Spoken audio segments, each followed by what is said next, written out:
Hello, నమస్తే అండి. మీరందరు బాగున్నారా? నేను బాగున్నానండి. ఈరోజు నేను ఉసిరికాయ, పెద్ద ఉసిరికాయలు ఉంటాయి కదా, దాంతో ముక్కలు పచ్చడిలాగా నేను చేసి చూపిస్తున్నాను. ఎలా చేస్తానో చూద్దరు కానీ రండి వెళ్దాము.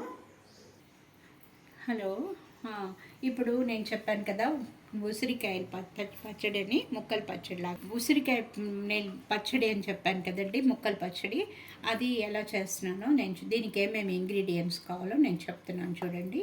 ఉసిరికాయలు ఒక 1/4 కిలో తీసుకున్నానండి. ఇదిగో ఇవి ఉసిరికాయలు అనమాట. ఇలా ముక్కలు కడిగి తుడిచిపెట్టాను. ముక్కలు ఇలా చేసేసుకున్నాను.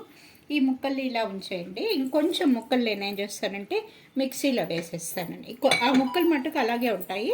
ఈ ముక్కలు మట్టుకు కొంచెం ముక్కలు మిక్సీలో వేసుకోవాలి. అది ఒక 50 గ్రాములు పచ్చిమిరపకాయలు తీసుకున్నానండి.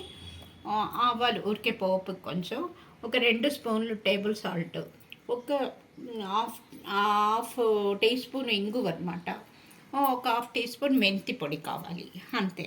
కొంచెం నూనె, ఎంత ఒక 100 to 100 గ్రామ్స్ అన్న నూనె కావాల్సి వస్తుంది అంతేనండి. ఈ స్టవ్ మీద బాండ్లీ పెట్టానండి, ప్యాన్ పెట్టాను. ఈ ప్యాన్లో గాయలు కొంచెం నూనె వేసేసి లైట్గా మగ్గించుకోవాలి. లైట్గా మగ్గిస్తే చాలు, ఎక్కువ అక్కర్లా. ఇప్పుడు నేను ఒక 2 స్పూన్స్ నూనె వేసి ఉంటాను. పచ్చిమిరపకాయలు మగ్గించుకోవాలి ఇలాగా లైట్గా. ఊరికే లైట్గా మగ్గిస్తే చాలండి, ఎక్కువ మగ్గిపోతాయి. ఇదిగోండి, ఇది మగ్గిచ్చేసాను లైట్గా. ఇప్పుడు ఈ మిగిలిన నూనెలో ఈ ముక్కలు కూడా వేసి లైట్గా మగ్గిచ్చేయాలండి. యాక్చువల్గా ఇది పచ్చిగా కూడా చేయొచ్చు. పచ్చిగా చేస్తే ఎక్కువ రోజులు ఉండదేమో అని ఒక భయంతో నేను ఇలా చేస్తున్నాను అనమాట. కొంచెం మిక్సీలో వేసానని చెప్పాను కదా, ఇది కూడా ఇందులో వేసేస్తున్నాను. ఇది యాక్చువల్గా ఏం అవ్వదు, బట్ అయినా కూడా ఇది కూడా వేసేస్తే బాగుంటుంది. కొంచెం జ్యూస్ లాగాను వస్తుంది. ఇది కూడా నీళ్ళ ఉన్నా కూడా ఏం అవ్వదని నేను ఇలా చేస్తున్నాను అన్నమాట. ఉప్పు నేను చెప్పాను కదండి, ఉప్పు తీసి పెట్టా 2 స్పూన్స్ అని. ఇందులో సగం ఇప్పుడు వేస్తున్నాను. కొంచెం మగ్గుతుంది, తొందరగానే మగ్గుతుంది. మూత పెట్టేస్తే మగ్గుతుంది. గిచ్చి పెట్టాను కదండి, ఇది కూడా మిక్సీలో వేసేస్తున్నాను. ఈ ఉప్పు కూడా ఇందులో వేసేస్తున్నాను. ఆ గ్రీన్ చిల్లీ మిక్సీ వేసాను కదండి, ఇందులో వేసేస్తున్నాను. పచ్చిమిరపకాయలు మిక్సీలో రుబ్బాను కదా, మగ్గిచ్చినవి ఇందులో వేసేస్తున్నాను.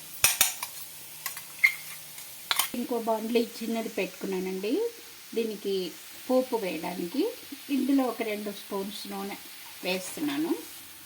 ఒక 1/2 టీ స్పూను ఎల్చి ఇంగు పొడి నేను గడ్డ వేసానండి. కొంచెం ఒక శనగ్గింజంత నా దగ్గర ఆ ఇంగు ఉంటుంది, నేను ఎక్కువ అది వాడతాను, అందుకని ఇప్పుడు అది వేస్తాను అనమాట.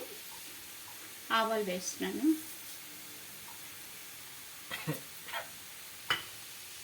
స్పూన్ మెంతి పొడి కూడా వేస్తున్నాను. వేయించి పెట్టుకున్నాను మెంతి పొడి, అది వేస్తున్నాను అన్నమాట.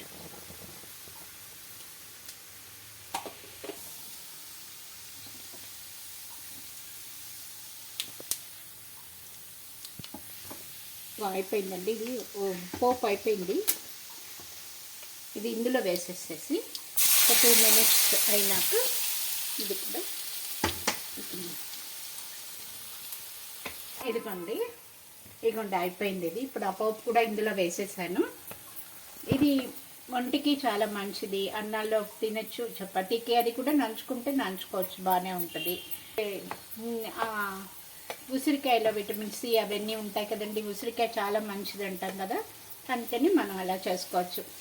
ఉసిరికాయ తొక్కు పచ్చడి అలా కంటే అది బాగుంటుంది, ఇది ఒక వెరైటీగా ఉంటుంది అన్నమాట. అందుకని నేను చేశాను.